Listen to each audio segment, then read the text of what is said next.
Bonjour et bienvenue, je m'appelle Blanche. Aujourd'hui, on va voir les 10 erreurs budget que beaucoup trop de monde font encore en 2025. Ça fait 7 mois que je fais un challenge zéro dépense où j'essaye de n'acheter que le strict nécessaire. Ça me permet de vraiment réfléchir à ma propre consommation, mais aussi discuter avec mes amis de comment ils gèrent leurs finances. Les 10 erreurs que je vais te présenter ont permis de booster mes économies et de vraiment pouvoir mettre beaucoup plus de côté par mois.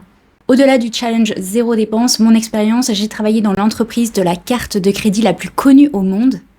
Et j'avais accès à tous les comptes, toutes les dépenses des gens millionnaires, mais aussi les gens qui clairement n'avaient pas les moyens d'avoir une carte de crédit.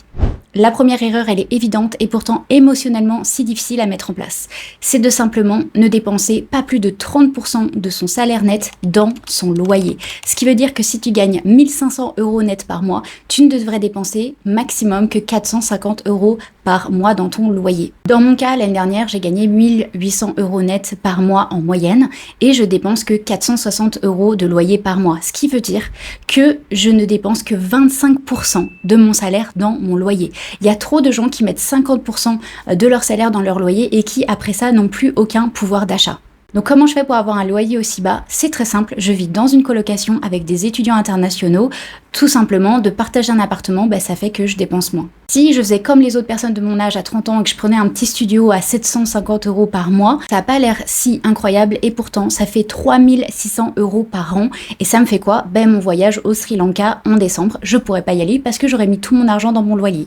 La deuxième erreur, elle est aussi très émotionnelle et sociale. C'est de ne pas se rendre compte de l'impact de tes proches sur tes dépenses. Quand on sort avec des gens qui sont très dépensiers, qui prennent tout le temps des cocktails à 20 €, etc., on a tendance à faire la même chose. Je suis pas en train de te dire d'arrêter de voir tes amis qui dépensent beaucoup, mais juste de te rendre compte de combien est-ce que tu voudrais vraiment dépenser quand tu vois ces gens-là. Moi-même, l'année dernière, j'avais un mauvais impact sur mes amis. J'allais tout le temps dans les pâtisseries avec mes amis et du coup, on allait vite à 15 € par personne à chaque sortie. Et puis j'ai commencé le challenge zéro dépense cette année et je sors toujours avec mes amis, mais au lieu de prendre des pâtisseries, des cocktails, etc. à 15 €, je prends des espressos à 2 €. Et une de mes amies est venue me voir après quelques mois de 2025 et m'a dit, en fait, maintenant que tu fais le challenge zéro dépense, moi aussi je dépense moins, puisque quand on sort ensemble, je dépense largement moins qu'avant. N'hésite pas à dire à tes proches ton budget avant même de partir faire quelque chose. Et ça, c'est vraiment l'erreur numéro 3. C'est de ne pas faire de budget avant même que tu sortes, que tu pars en week-end, que tu fasses une activité, etc. Moi, avant de partir au restaurant, voir mes amis, etc., je regarde déjà quel est le budget que j'aimerais mettre dans cette sortie. Si je vais au restaurant, je vais me dire, au restaurant ce soir, je ne veux dépenser que 20 € maximum. Ou quand je vais voir mes amis et qu'on va au bar, je vais me dire, je ne prends qu'une seule boisson à moins de 7 €. De me préparer mentalement à savoir combien je vais dépenser pour chaque sortie, week-end, etc., ça me fait dépenser largement moins que si c'était open bar. La quatrième erreur a l'air tellement plan-plan, mais si importante, c'est de ne pas faire sa liste de courses avant d'aller faire les courses. Et de juste déambuler dans les rayons et prendre des pâtes, oh j'ai besoin de ça, j'ai besoin de ça, j'ai besoin de ça, oh il y a une promo, je vais prendre 2 paquets de biscuits, etc. Ça, c'est sa perte. C'est ce que je faisais l'année dernière. Et maintenant que j'ai une liste de courses avec exactement tous les repas que je vais manger chaque jour, ça me fait économiser 2000 € par an. Je dépense 27% de moins dans les courses que l'année dernière. Faire une liste de courses, ça permet aussi de moins tomber dans les promotions. Ça te sert à quoi d'acheter 2 paquets de biscuits si en réalité tu n'en aurais jamais acheté si tu avais une liste de courses parce que tu essayes de manger sain, etc. Donc la liste de courses, c'est anti-promo et c'est anti-gâchis. La cinquième erreur, je la voyais tout le temps quand je travaillais dans les cartes bancaires. J'étais dans le service client, donc j'avais des clients qui m'appelaient et qui me disaient « Écoutez, regardez, là j'ai un abonnement, je pense, il y a 12 € qui partent tous les mois. Est-ce que vous pouvez le supprimer ?» Donc aucun souci, je le supprimais. Donc là, tout va bien. Mais à partir du moment où il me disait « En fait, depuis quand est-ce que je paye cet abonnement ?» J'avais accès évidemment à cette information et j'avais tellement peur de leur réaction parce que des fois, ça faisait 5 ans, même 10 ans qu'ils payaient un abonnement qu'ils connaissaient même pas. Et là, ça s'en coûte en centaines, voire parfois milliers d'euros qu'ils dépensaient sans même savoir. Et c'est là que l'appel pouvait tourner au vinaigre où on me demandait de les rembourser, etc. Alors que clairement, c'est eux qui ont accepté l'abonnement. Légalement, j'avais pas à les rembourser. Donc regarde bien tous tes abonnements, fais le point sur un an combien ça te coûte. C'est facile de se dire « Ah ça me coûte que 10 € par mois ». Mais à la fin de l'année, ça veut dire que tu dépenses 120 €. Donc moi, j'aime bien mentalement faire cet exercice où on me dit « Ok, t'as accès à Netflix toute l'année, tu peux regarder des films tous les jours. Mais par contre, au lieu de me payer par mois, tu me le payes par an tout de suite. Tu me sors un billet de 120 €. Est-ce que là, tu accepterais de payer les 120 € tout de suite pour avoir accès toute l'année ou pas ?» Et là, en fait, ça te fait réaliser vraiment combien tu dépenses. La sixième erreur, je l'adore parce que grâce à elle, en fait, j'ai gagné 200 € la semaine dernière. Cette erreur, c'est de ne pas contacter les personnes qui te font dépenser de l'argent. Donc tout ce qui est abonnement, loyer, etc., tout ce que tu dépenses, souvent aussi des gros budgets, eh ben tu peux tout négocier. Tu peux appeler ton propriétaire, tes abonnements téléphoniques et leur dire j'ai pas le budget, est-ce que vous avez quelque chose d'un peu moins cher pour moi en ce moment, etc. Et d'ailleurs, grand secret, mais quand je travaillais dans les cartes bancaires, si un client nous appelait et nous demandait d'avoir une année gratuite, vraiment, 4 fois sur 5, on lui offrait. Et il fallait juste appeler. C'est tout. Juste un appel téléphonique et la personne a gagné des centaines d'euros sur l'année. Donc comment j'ai gagné 200 euros la semaine dernière? En fait, j'ai contacté le propriétaire de mon studio de yoga parce que je le loue.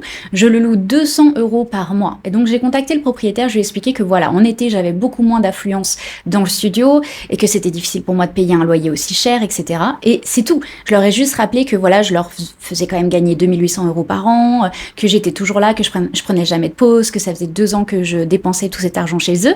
Et le lendemain, ils m'envoient un message en me disant écoute, on a décidé de t'offrir 50% sur les 2 prochains mois. Donc sur les 2 prochains mois, je ne vais dépenser que 100 euros au lieu de 200. Donc absolument génial. Tout ça grâce à un email écrit en 5 minutes. La 7e erreur, c'est de toujours acheter neuf sans même regarder ce qu'on peut acheter de seconde main. On peut faire ça pour absolument tout. Par exemple, ce micro Yeti qui est absolument génial pour YouTube, n'est-ce pas? Quand il est sorti, il coûtait plus de 350 euros. Je l'ai acheté d'occasion à 50 euros. Pour absolument tout, j'essaye à chaque fois que je veux acheter quelque chose de regarder s'il n'existe pas en seconde main. Par exemple, la semaine dernière, je regardais pour m'acheter des draps de lit, tout simplement parce que j'aimerais sous-louer ma chambre quand je pars en voyage et je veux pas que les personnes utilisent mes draps. Bref, donc j'ai regardé des draps que j'adore chez Ikea qui coûtent neufs 50 euros. J'ai mis le nom dans Vinted et là je découvre qu'il y a des gens qui les vendent encore emballés neufs pour 20 euros. Donc vraiment ça prend 2 minutes de recherche sur internet et on peut trouver la grande majorité des choses à moitié prix en seconde main. La 8e erreur, c'est la même chose, c'est de pas faire de troc, de collab, juste demander à ses voisins. Moi, je voulais faire un gâteau et j'avais pas de balance. Et je me suis dit, oh, la flemme d'acheter une balance à 20 euros juste pour un gâteau. J'ai demandé à ma voisine, elle m'a prêté sa balance. Voilà, zéro, économie totale. J'ai aussi fait du troc de vêtements cette année avec mon challenge zéro dépense. Je voulais remettre un petit peu de neuf dans ma garde-robe. J'ai fait une soirée avec des copines, on s'est échangé des vêtements, donc je me suis débarrassée de vêtements que je ne mets plus. Et j'ai récupéré par exemple cette petite robe super mignonne gratuitement. Aussi, quand on a une entreprise ou des compétences intéressantes pour les gens, on peut collaborer, faire des échanges de compétences. Donc par exemple, cette semaine, j'ai fait un photoshoot avec une de mes élèves dans mon studio parce que j'ai toujours besoin de nouvelles photos, de mettre des nouvelles choses sur Instagram, etc. Et du coup, je lui ai proposé de la payer et elle m'a dit, en fait, je préférais avoir un tirage de tarot. Donc à la place, je lui ai fait une consultation de tarot et j'ai eu du coup des superbes photos. Encore dans cette lignée, la 9e erreur, c'est de ne pas revendre. C'est quand on commence à revendre ses affaires qu'on se rend compte que déjà quand on achète neuf, dès qu'on sort le livre du magasin, on pourrait même pas le revendre à moitié prix. Donc à chaque fois qu'on revend nos affaires, on se rend compte à quel point personne veut de nos affaires ou à des prix dérisoires et qu'en fait à partir du moment où on achète quelque chose, c'est un poids qu'on se met sur soi. Est-ce que vraiment je vais l'utiliser assez par rapport à son prix? Est-ce que quand j'en aurai plus besoin, je pourrais le revendre à un bon prix? Ce genre de choses. Donc c'est là qu'on se rend compte qu'il vaut mieux souvent acheter des bonnes marques, des choses de très bonne qualité parce que si un jour on en veut plus, ça sera plus facile de le revendre que des trucs à 5 euros à H&M. Et quand j'ai ouvert mon Vinted cette année pour commencer à vendre des vêtements que je ne mettais plus parce que j'ai perdu 6 kilos, c'est là que je me suis rendu compte du travail que c'était. Ça m'a pris 4 heures de prendre une vingtaine de photos, de les mettre en ligne, etc. pour revendre des vêtements à 5 euros. Enfin, ça vaut vraiment pas la peine. Et du coup, là, si je rachète quelque chose, une pièce de vêtement, je me dirais vraiment, est-ce que j'aime assez cette pièce de vêtement pour la mettre sur les 10 prochaines années? Sinon, ça vaut pas la peine de m'embêter avec un vêtement que j'aime bien sur le coup, mais que je mettrai pas pratiquement tous les jours pour le reste de l'année. On est tellement mieux quand on a très peu de choses autour de nous, que des choses qu'on aime et qu'on utilise vraiment. Et c'est une des raisons pourquoi je fais le challenge zéro dépense.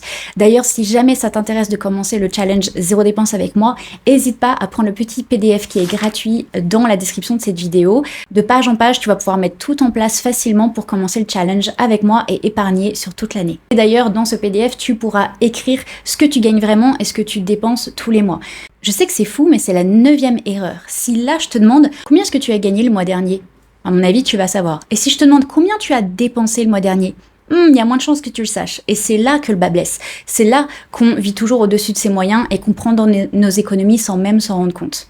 Donc, la 9e erreur, c'est simplement de ne pas écrire toutes ses dépenses. Ça a l'air tellement fatigant, mais c'est tellement libérateur de vraiment voir ce qui sort de notre compte pour faire plus attention tout simplement. Dans les courses, je sais exactement combien je dépense dans mon business, etc. Donc, j'ai une application gratuite qui s'appelle Meo Manager, ce n'est pas sponsorisé, et ça me permet d'avoir un petit fromage, un graphique tout simple, coloré, trop mignon, où je peux voir exactement où l'argent part tous les mois, et comme ça, sur les prochains mois, je saurai mieux comment gérer mon argent. En bonus, la dernière erreur qu'on fait tous parce qu'on est humain, c'est qu'on gagne de plus en plus à travers notre vie et on dépense de plus en plus. Et c'est justement là que le bas blesse, c'est de ne pas garder le même budget malgré ce qu'on gagne. Donc en fait, le but, c'est d'avoir un budget qui est tellement bien fait, on est tellement à l'aise et qu'on fait les activités qu'on aime, qu'on va en vacances, etc., de trouver le budget parfait pour que quand on a des promotions, quand on gagne plus d'argent, etc., on garde ce même budget et comme ça, nos épargnes sont vraiment accélérées grâce au fait qu'on